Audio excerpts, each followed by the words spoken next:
సర్వచిత్తంబు నీదేనయ్యా, స్వరూపమిచ్చు కుమారివే.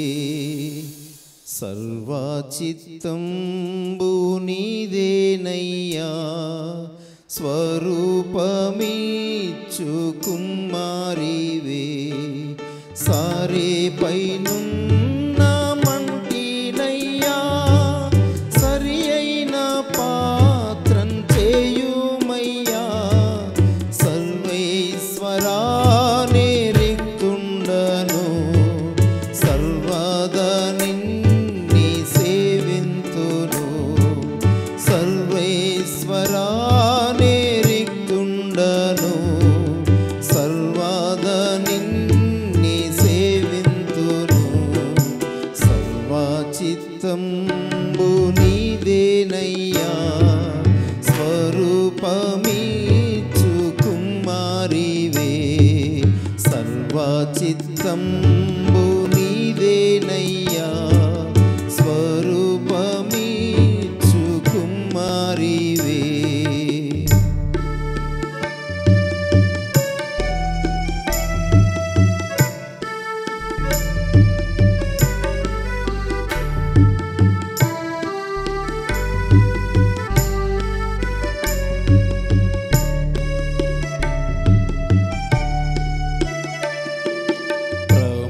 సిద్ధించు నీ చిత్తమే, ప్రార్థించుచుంటి నీ సన్నిధి. ప్రభు సిద్ధించు నీ చిత్తమే, ప్రార్థించుచుంటి నీ సన్నిధి. పరికింపు నన్ని దివసంబునా, పరిశుభ్రమైన హిమము కన్నా పరిశుద్ధును చేసి పాలింపుమా. పాపంబు పోవ నన్ను కడుగుమా, పరిశుద్ధును చేసి పాలింపుమా. పాపంబు పోవ నన్ను కడుగుమా. సర్వచిత్తంబు నీదేనయ్యా, స్వరూపమిచ్చు కుమారివే. సర్వచిత్తంబు నీవేనయ్యా, స్వరూపమిచ్చు కుమారివే.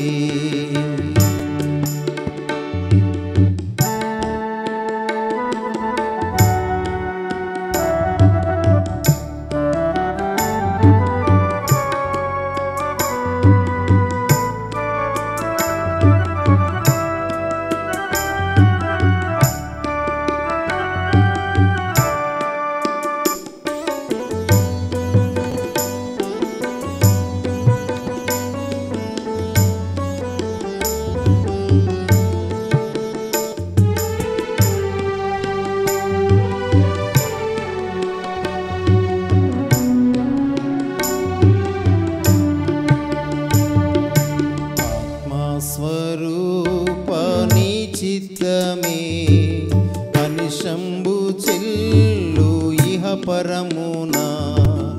ఆత్మస్వరూపని చిత్తమే, అనిశంబు చెల్లు ఇహ పరమునా. అధికంబుగా నన్ని ఆత్మతో ఆవరింపు నా రక్షగా. అందరూ నాలో క్రీస్తుని చూడా, ఆత్మతో నన్ను నింపుము దేవా.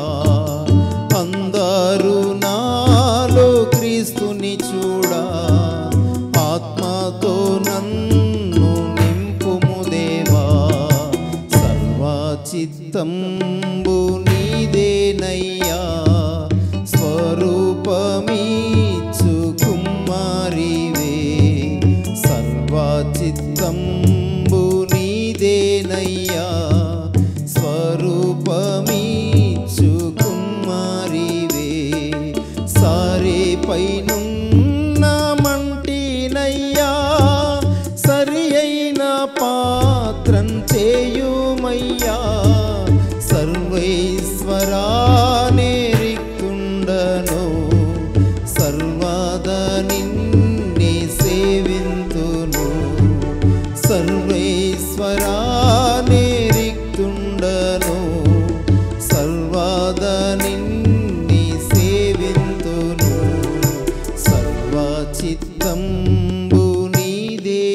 నీదేనయ్యా స్వరూపమీచు కుమారివే సర్వచిత్తంబు నీదేనయ్యా స్వరూపమీచు కుమారివే. 41వ కీర్తన 11వ పాదం చదువుకుందాం. నా శత్రువు నా మీద ఉల్లసింపకయుండుట చూడగా నేను నీకు ఇష్టుడనని తెలియనాయను. ఇది లేఖనం. ఇది ఒక నిత్య జీవానికి సిద్ధపడేవాడు తనను తాను అంటే తన స్థాయి భక్తిలో తన లెవెల్ ఏంటి అనేది తెలుసుకోవడానికి ఇది థెర్మామీటర్ లాంటిది ఈ లేఖనం. అందులో దేవుడు ఏం రాయించాడంటే, నా శత్రువు నా మీద ఉల్లసింపగా ఉండడం, శత్రువు, ఉల్లాసము, ఇష్టుడు, ఇవి చాలా గట్టి గట్టి పదాలు. అంటే ఒక నిర్దిష్టమైన అర్థం కలిగినటువంటివి, అవగాహన పుట్టించే మాటలు.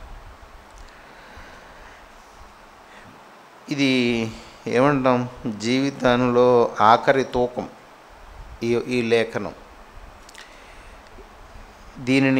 దీని పరిశుద్ధులందరూ అనుసరించారు. పరిశుద్ధులందరూ అంటే మనం మామూలుగా నిమ్మళంగా నిద్రించిన వారు కాకుండా యోబు లాంటి వాళ్ళు, అలాంటి కష్ట సమయంలో కాలంలో వాళ్ళు నిర్దోషులైన వ్యధ అనుభవించే సమయంలో వారికి అవగాహనకు వచ్చేలాగా చేసినటువంటి లేఖనం ఈ వాక్యం. మనం ఇందులో వివరాలు చూద్దాం. ఇది మాత్రం గుర్తుపెట్టుకోండి, నిత్య జీవానికి సిద్ధపడేవాడు తనను తాను భక్తి జీవితంలో అంచనా వేసుకోవడానికి ఈ లేఖనం ఉపయోగపడుతుంది. ఈ జాగ్రత్త లేనివాడు, దీనిని పరిశీలనగా తెలుసుకోనివాడు తనను తాను తెలుసుకోని వాడితో సమానం. ఇంతకీ మనం ఇప్పుడు తెలుసుకోవలసింది, మొదట శత్రువు అంటే ఎవడు? మన శత్రువు ఎవరు? మొట్టమొదట నరులలో ఏ ఒక్కడు మన శత్రువు కాడు. దేవుని పోలికలో పుట్టింపబడిన నరుడు ఎవడు మనకు శత్రువు కాడు. దేనిని బట్టి మనం చెప్పగలమంటే, ప్రభు అయిన యేసు ఆయన నీతిగా జీవించాడు, దయ్యములు పట్టిన వారిని స్వస్థపరిచాడు, రోగులను, పుట్టుగుడ్డు వానిని, ఆఖరికి చనిపోయిన వాని సైతం లేపి ప్రజల మధ్య సంచరించినా అతను పట్టుకొని కొట్టి హేళన చేసి చంపినా ఏమన్నాడంటే, వీళ్ళకి ఇది ఏం తెలియదు, వీళ్ళని క్షమించు అన్నాడు. మరి ఎవరికి తెలుసు? ఎవరిని శిక్షించాలి ఇప్పుడు ఆ నేరానికి అంటే, దేవుని పోలికగా పుట్టిన వానిని చెడుతనం వైపుకు ప్రేరేపించిన వాడికి శిక్ష పడాలి. వీరికి ఏం తెలియదు. అది దేవుని యొక్క ఆలోచన. కనుక దానిని బట్టి మనుష్యులలో మనకి ఎవరు శత్రువులు ఉండకూడదు. ఏ మనుష్యునికి మనము హాని చేయడమే కాదు, కీడు తలపెట్టకూడదు. కీడు అనేది మన మనస్సుకు రాకూడదు. ఒకని వలన మనం ఎంత బాధ అనుభవించి అవమానం పొందినా ఏనాడు మన మనసులో వారికి ఒక కీడు జరగాలని కానీ, వాడికి బుద్ధి రావడానికి ఏదో ఒక కష్టం రావాలని కానీ మన మనసులో మనము అపేక్షించకూడదు. ఒకవేళ అలాంటి అపేక్షే కనుక నీకు కలుగుతుంటే నీవు గుర్తుపెట్టుకోవాలి, వాడే ఆ ఆలోచనే, ఆ ఆలోచనకి మూలమైన వాడెవడో వాడే నీకు శత్రువు. కనుక శత్రువులు పరిశుద్ధ గ్రంథంలో చాలా చోట్ల రాయబడి. శత్రువు అంటే ఎవడు అంటే ఎదురొచ్చే, అంటే దాని అర్థం, పదానికి ఉన్న అర్థం చెప్తున్నాను. శత్రువు అంటే ఎదురుగా వచ్చేవాడు, అడ్డగించేవాడు, కీడు కోరేవాడు, నశించిపోవాలని అనుకునేవాడు, అలాంటి వాడిని శత్రువు అని అంటాం. కానీ అది లోక సంబంధమైన అర్థం. మరి ఆత్మ సంబంధమైన శత్రువు ఎవరు? శత్రువు ఇక్కడ బైబిల్లో రాయబడిన మాట అది ఏకవచనం. నా శత్రువులు అని లేదు, నా శత్రువు. శత్రువు అనేవాడు ఎలా ఉన్నాడు లేఖన బైబిల్ గ్రంథంలో అనేది మనం చూసుకోవాలి. మొదట అంతరంగ శత్రువులు,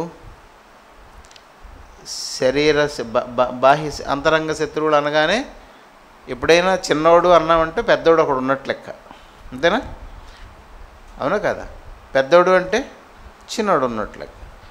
అంతరంగంలో శత్రువు ఉన్నాడు అనగానే బహిర్గతంగా ఉన్నవాడు కూడా ఉంటాడు. ఇవి మార్కు సువార్త 7వ అధ్యాయం 14 నుండి చదువుతాను చూడండి. అప్పుడు ఆయన జనసమూహమును మరల తన యొద్దకు పిలిచి, మీరందరూ నా మాట విని గ్రహించుడి. వెలుపలి నుండి లోపలికి పోయి మనుష్యుని అపవిత్రునిగా చేయగలుగునది ఏదియూ లేదు, కానీ లోపలి నుండి బయలు వెళ్ళునవే మనుష్యుని అపవిత్రునిగా చేయు. ఇవి దీనికి ఏంటి అపవిత్రత కలిగించేవి అంటే 21వ వాక్యం చూడండి. ఇది కూడా మనుష్యుని లోపల నుండి బయలు వెళ్ళున్నది మనుష్యుని అపవిత్రపరచును.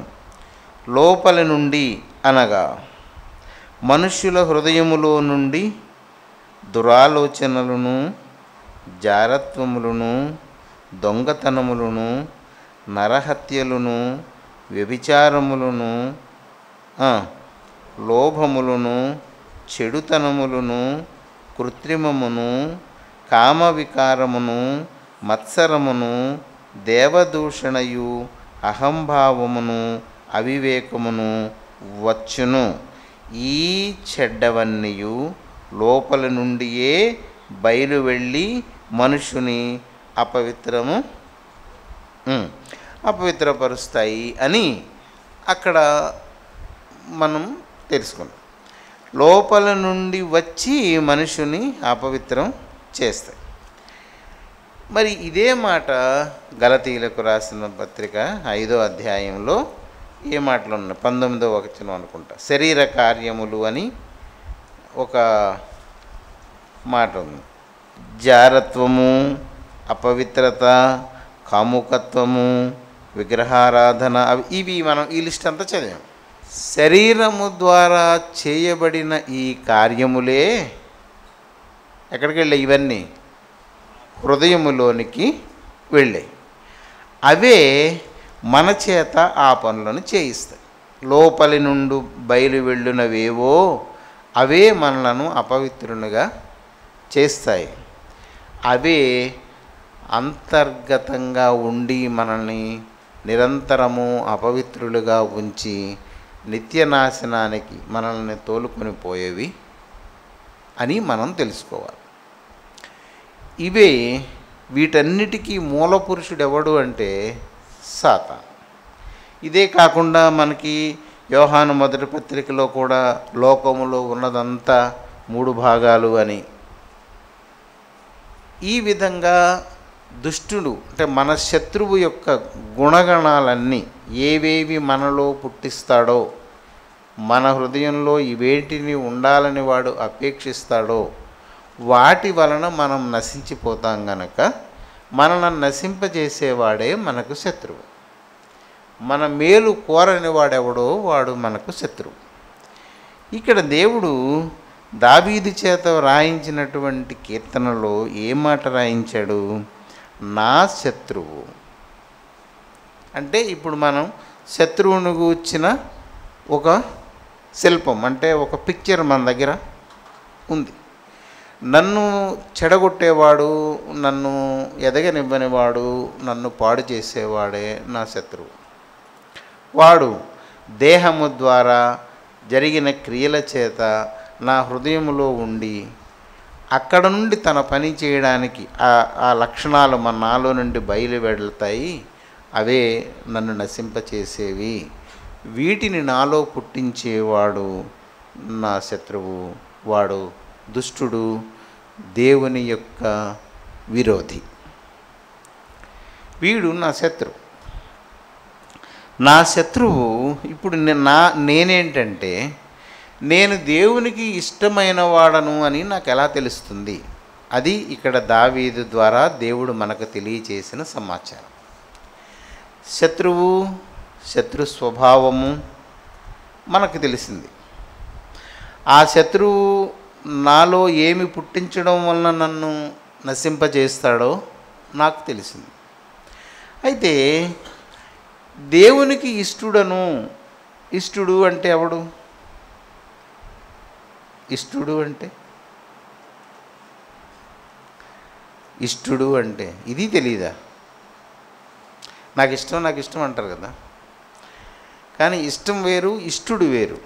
ఇష్టుడు అంటే అర్థం ఏంటంటే వాడికి ఇవ్వాలి అని అనిపిస్తే వాడు నాకు ఇష్టుడు.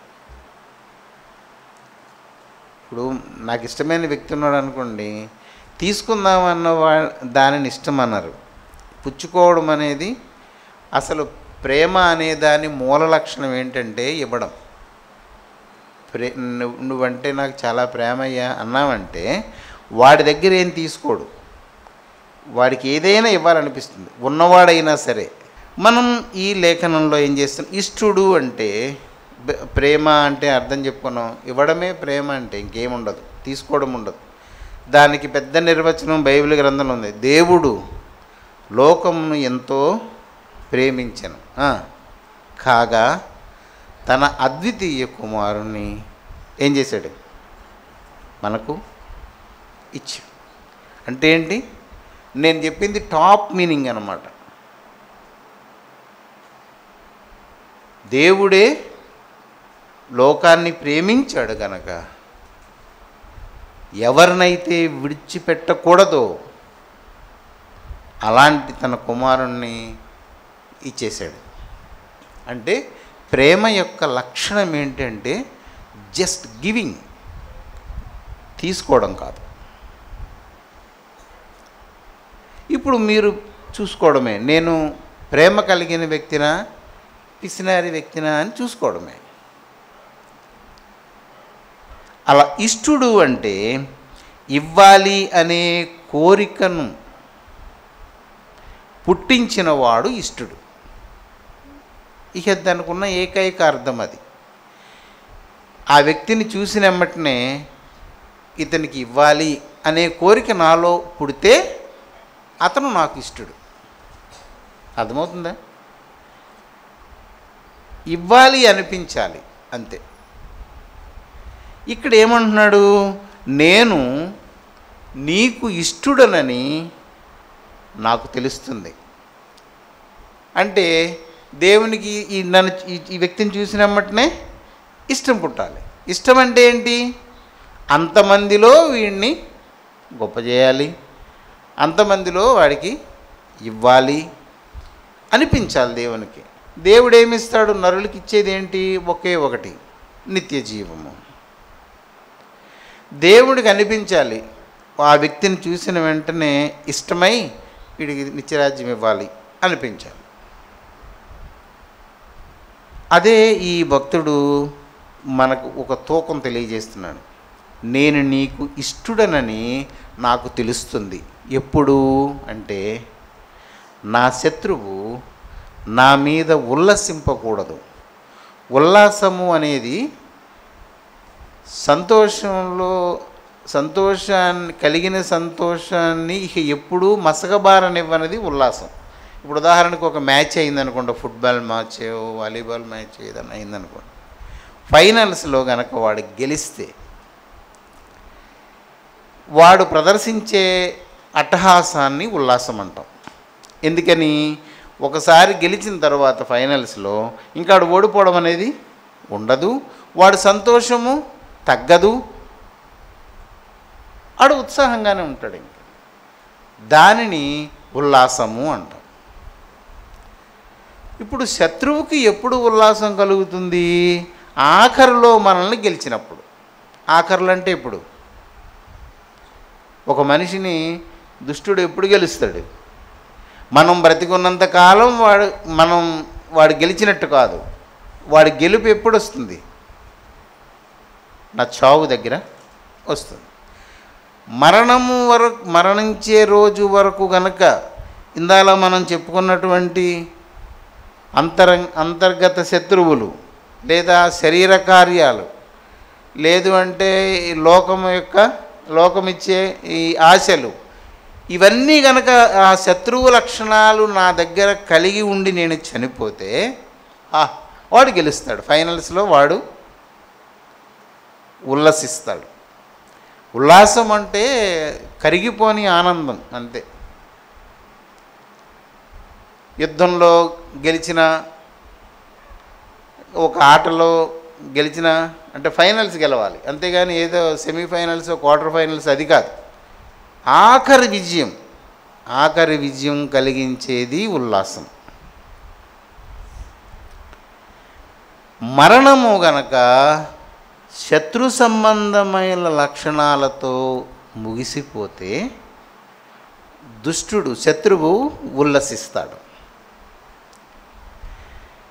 ఈ భక్తుడు ఏమంటున్నాడంటే, నేను నీకు ఇష్టడనయ్యానంటే నీవు నీ రాజ్యాన్ని నాకు ఇవ్వడానికి నీకు ఇష్టం పుట్టింది అని నాకు ఎప్పుడు తెలుస్తుంది అంటే, నేను నా శత్రువుని ఉల్లసింపకుండా చేసినప్పుడు.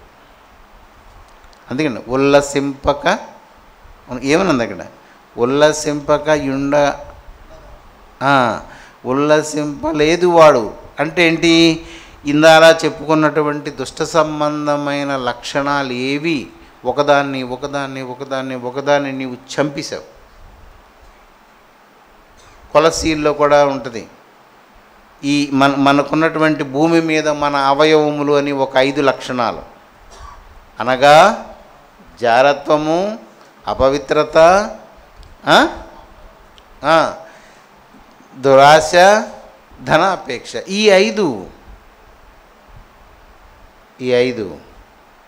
ఈ భూమి మీద మన అవయవాలు. వీటిని చంపేస్తే వాటి స్థానంలో పరసంబంధమైన అవయవాలు మనకి దొరుకుతాయి. వాటిని చంపివేయడి అని పౌలు కొలస్సీలకు రాశాడు. అంటే ఏం చేయాలి? శత్రువు యొక్క లక్షణాలను చంపాలి. మన చేతిలోనే ఉంది. మనకు ఆసక్తి ఉంటే, మన వలన జరుగుతున్న క్రియలను మనం గమనించుకుంటే, ఇది శత్రువు లక్షణం కదా, ఇది నా ఆత్మను నశింపజేసేది కదా, నీవు బ్రతికి ఉండగానే ఈ పనులు చేయాలి. అతను అదే చెప్తున్నాడు, నా శత్రువు నా మీద ఉల్లసింపకయుండుట చూడాలంటే ఇతనికి తెలియాలి, ఇదిగో ఈ దోషం నా దగ్గర లేదు, ఈ దోషం దేవుడు తగ్గించి, ఈ దోషం దేవుడు తీయించాడు. అన్నీ నీవు చూస్తే, ఇవన్నీ చూడగా నేను నీకు ఇష్టడనని నాకు తెలుస్తుంది. ఈ ఒక్కటే పారామీటర్ మనకి కొలబద్ద. అది మనల్ని మనం భక్తి జీవితంలో ఈ ప్రమాణంతోనే కొలుసుకోవాలి. ఇదొక్కటే దారి దేవుని ప్రజలకు.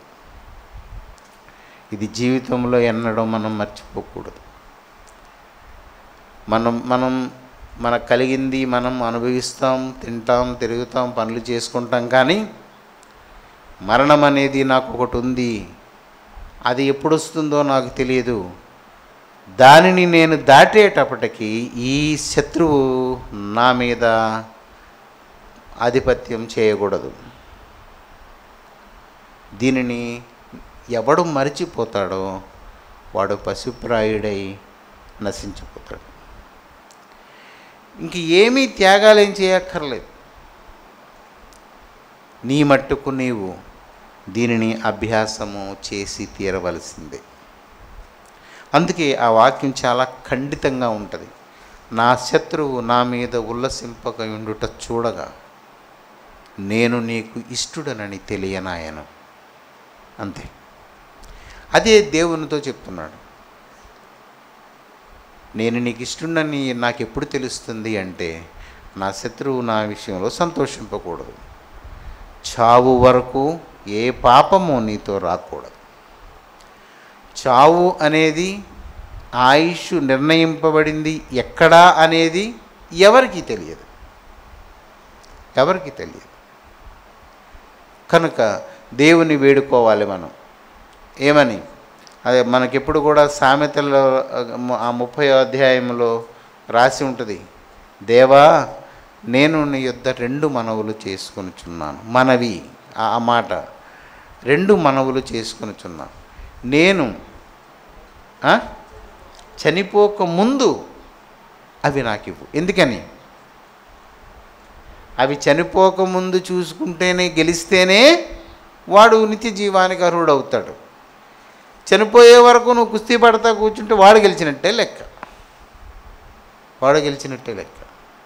అందుకని నీకు ముందుగానే తెలిసిపోవాలి. వస్తుంది. నీవు ఎంత నీతిని అనుసరించాలనే ఆసక్తి నీ దగ్గర ఉంటుందో, పాపము కూడా అంతే ఆసక్తితో నిన్ను వెంబడిస్తుంది. లేఖనాల్లో ఉంది కదా, నీతిమంతుడు 7 మార్లు పడినా లెగుస్తాడు. అక్కడుంది. నీతిమంతుడికి ఏంటి అంత కర్మ అంటే అదే జరిగేది. పరిశుద్ధత మీద అపేక్ష కలిగిన వాడినే అపవిత్రత అధికంగా ఆకర్షిస్తుంది. నేను బాగున్నాను, నా దగ్గరికి పాపమే రాదు అనుకున్నాడు అంటే, దుష్టుడు రాకుండా ఉండడానికి వాడికి కావలసిందేదో నీ దగ్గర ఒకటి ఉంది కనుక నీ ఊసు జోలి వాడుకుండదు. నీవు పరిశుద్ధపడుతున్న కొలది నీ మీద దాడి అధికం అవుతుంది. దేవుడే చెప్తున్నాడు, ఒకసారి కాదు 7 సార్లు పడినా లేస్తా. ఎందుకని? దేవుడు నీతిమంతులను వారికి కలిగిన దైవ ఆసక్తిని, అపేక్షను గమనిస్తుంటాడు కనుక వాడు పడినను లేవలేక ఉండడు. ఇవన్నీ లేఖనాలలో నిక్షిప్తం చేయబడిన అంశాలే. కనుక ఈ లేఖన భాగాన్ని మనం చదువుకున్నాం. దీనిని ఎప్పుడూ మర్చిపోకండి. నిరంతరము ప్రార్థనలో వీటితోనే పోరాడండి. అంతే. ఒకవేళ కుటుంబంలో సమస్యలున్నా, ఆర్థిక సమస్యలున్నా, లేదా ఆరోగ్య సంబంధమైన సమస్యలున్నా, ఏవి ఉన్నా అవి మనకే కాదు, భూమి మీద అందరికీ ఉంటాయి. అందరికీ సమస్యలు ఉంటాయి. కానీ క్రైస్తవుడికి ఉన్నటువంటి నిరీక్షణ, దాని ఫలాన్ని అందుకోవాలి అంటే ఈ జాగ్రత్త ఉండాలి. మనం యేసు చేత దర్శింపబడిందే దానికోసం. ఈ మెళుకువ లేనివాడు బహుఘోరమైన పాతాళానికి నెట్టివేయబడతాడు. కనుక ఇప్పుడు ఈ వాక్యం మర్చిపోకండి. అవకాశం ఉంటే అది మన మనసుకి తోచే వరకు ఏదైనా గడప మీద లోపల ఎక్కడో దగ్గర తలుపుకో కిటికీకో ఈ వాక్యం చిన్నదే కదా, వ్రాసి అంటించుకోండి, దాన్ని చదువుతూ ఉండండి. మీరు ప్రార్థన చేసే ప్రతిసారి ఏదైనా ఒక హీనత మనిషికి కలిగింది అంటే, ప్రార్థన చేసుకునే చోటు ఉంటుంది కదా మనకి, ఏవో గదే ఎక్కడ ఉంటుంది కదా, ఆ ఎదురుగ్గా అంటించుకుంటాం. నేనైతే అదే చేస్తాను. దాని నుంచి విడుదల పొందే వరకు ప్రార్థనకు వచ్చి మోకరించేటప్పటికల్లా ఎదురుగ్గా అదే కనిపిస్తుంది. ఓ బుక్ మీద రాసి పెట్టుకోవడమే. ప్రార్థనకి ఇచ్చి మోకరించినప్పుడు మొట్టమొదటి దాన్ని ఒకసారి చూస్తే, దీని గురించి నేను ప్రార్థన చేసుకోవాలని చేసుకున్నాను. గెలుపు వచ్చే వరకు. ఏమనంది బైబిల్లో ఈ వాక్యంలో ఏమని రాసింది? నా శత్రువు ఉల్లసింపక ఉండడం నేను చూడాలి. అంటే వాడు గెలిచి ఉండకూడదు, అంటే ఓడిపోయి ఉండాలి. ఇప్పుడు ఎవరు గెలిచి ఉండాలి? ఇతను గెలిచి ఉండాలి. దేన్ని గెలిచి ఉండాలి? ఉదాహరణకి మనం చదివిన శత్రువు యొక్క లక్షణాలలో ఏ లక్షణమైనా నిన్ను అధిగమించకూడదు. ఏ లక్షణమైనా అధిగమించకూడదు, అంతే. ఏదైనా నీవు భూమి మీద దేవుని ఎదుట నిత్యము నీతిగా ఉండాలి అంటే 2 విషయాల్లోనూ జాగ్రత్తగా ఉండు. 1 స్త్రీ, 2 ధనం. ఈ 2 విషయాల్లో నీవు సరిగా నిలబడగలిగితే ఇంక నిన్ను దుష్టుడు ఏమీ చేయలేడు. ఈ రెండింటిలో ఎక్కడో ఒక దగ్గర ఇంబ్యాలెన్స్ అవుతాం. మనం బహిరంగంగా ప్రదర్శించలేకపోవచ్చు, కానీ అది హృదయంలో ఎక్కడో ఒక చోట దాని అలజడిని కనబరుస్తూ ఉంటుంది. దాన్ని ఎన్నడూ రాకుండా చేయాలి. అందుకే కీర్తనలోనే ఈ భక్తులు చేసిన ప్రార్థనలో ఉంటాయి ఏమని? నా కన్నులకు వెలిగిమ్ము అని. అంటే కళ్ళకేముంది? ఇప్పుడు చీకటి ఉంది. వాళ్ళు ఎందుకు అడిగారు? ఎంత చూసినా వీడికి ఏం కనిపిస్తుంది? శత్రు లక్షణాలే, శత్రు ఆసక్తే కనిపిస్తుంది. అందుకని వాళ్ళు ఏకంగా ఏమడిగారంటే, దేవా నా కన్నులకు వెలిగిమ్ము అని వాళ్ళు అడిగారు. మరి మనము దేవుడు అవి రాసిచ్చింది ఎందుకు? అంత్యదినాలలో ఉన్న మనకు బుద్ధి కలగడానికే ఇవన్నీ వ్రాయబడ్డాయి. కనుక ఈ విషయంలో జాగ్రత్తగా పరిశీలించుకోండి. అందరూ ఒక విషయంలో ఓడిపోరు. ఒక్కొక్కరికి అల్పమైనదే గొప్పగా ఎంతో బరువుగా ఉంటుంది. ఘనమైన పాపాలు జయిస్తారు, కానీ కొంతమంది అల్పమైనది గెలవడమే కష్టమైపోతుంది. కనుక దేవుని పిల్లారా, అందరం ఈ వాక్యాన్ని మర్చిపోకూడదు. ప్రతివానికి ఇది తనను తాను నిత్య జీవానికి సరిపోతానా లేదా అని అంచనా వేసుకోవడానికి ఈ లేఖనం మనకి పనికొస్తుంది, అంతే. అంటే జ్వరాన్ని ఎంత ఉష్ణోగ్రత ఉంది నా శరీరంలో అని మాననం కొలత వేసుకోవడానికి పనికొస్తుందో థర్మామీటర్, ఈ వాక్యము నిత్య జీవానికి నీవెంత దూరంలో ఉన్నావు అనేది కొలత వేసుకోవడానికి ఈ లేఖనం పనికొస్తుంది. నీ శత్రువు నిన్ను ఎక్కడ గెలుస్తున్నాడో, ఎక్కడ వాడు ఉల్లసిస్తున్నాడో, ఉల్లాసం అనే పదం మనం మర్చిపోకూడదు. అది ఆఖరి విజయం.